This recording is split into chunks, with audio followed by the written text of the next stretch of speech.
అందరికీ నమస్కారం అండి. పాత్రికేయ సోదరులకు, మీడియా మిత్రులందరికీ కూడా పేరు పేరున నమస్కారాలు. ఈ సినిమా ఎలా ఉంటుందంటే, మనం కేఎఫ్సి సెంటర్కి వెళ్ళి మంచి చికెన్ బకెట్ తీసుకొని వెళ్ళి కూర్చుంటే ఎట్లా ఉంటుందో వేడి వేడిగా తింటా ఆ మజాని ఎంజాయ్ చేస్తా, అలా ఉంటుంది ఈ కేఎఫ్సి నుంచి వచ్చే సినిమా. ఇదైతే పక్క. అక్కడ చూడండి, ఆయన అసలు పెట్టారు కోనా ఫిలిం కార్పొరేషన్, కేఎఫ్సి. ఏ మాత్రం ఆ బ్రాండ్కి తగ్గదు. ఇది చాలా మంచి లవ్ స్టోరీ అండి. ఇది నాకు కథ తెలుసు.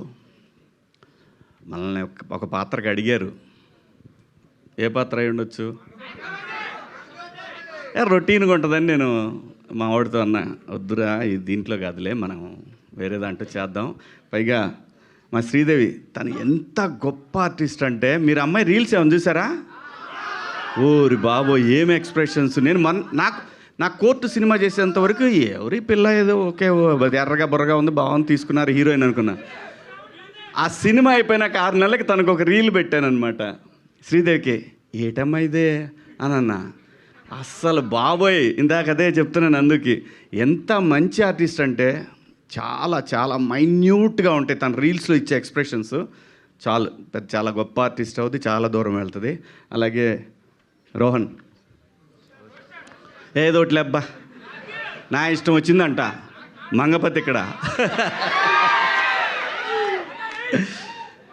నాకు అది కన్ఫ్యూజు. మాకేమో 90s రోహన్ గాడు ఉన్నాడు, ఈడ రోషన్ గాడు, ఎక్కడ తెచ్చేది నేను.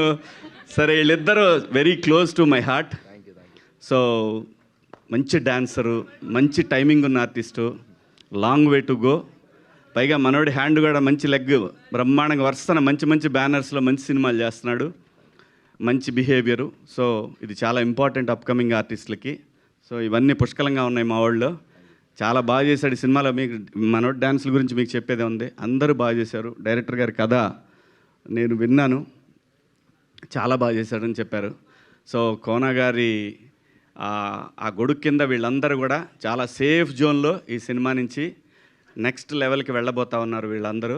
ఖచ్చితంగా కోనా గారి ఫోటో వాళ్ళ జీవితకాలం పెట్టుకోవాలి, కొత్త డైరెక్టర్ కానీ వీళ్ళందరూ కూడా. ఎందుకంటే వీళ్ళందరికీ ఎవరికి తెలీదు, ఈవెన్ మన శివగారికి కూడా తెలీదు. కోనా గారు ప్రొడ్యూసర్గా చేసిన సినిమాకి ఆ సినిమాకి చేసిన ట్రైలర్కి నేను అసిస్టెంట్ అనమాట అక్కడ ఆ స్టూడియోలో, ఎడిటింగ్ డిపార్ట్మెంట్లో,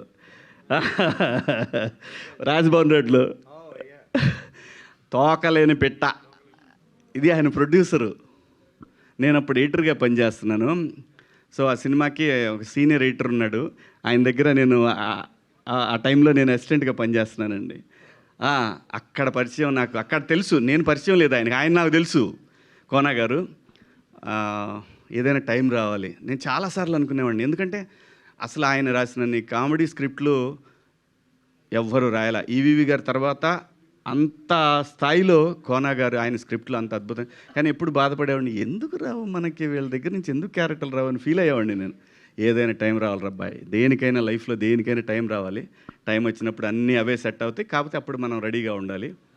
సో ఈ సినిమా రేపు 13వ తారీఖు రిలీజ్ అవుతూ ఉంది. సేమ్ కోర్టు డేట్ అందరూ 14 కదా అంటారు, 13న ప్రీమియర్ వచ్చాము, ఆ రోజే హిట్ టాక్ వచ్చింది. ఇది కూడా అంతే, మార్చి 13 సూపర్ హిట్ అవుతుంది.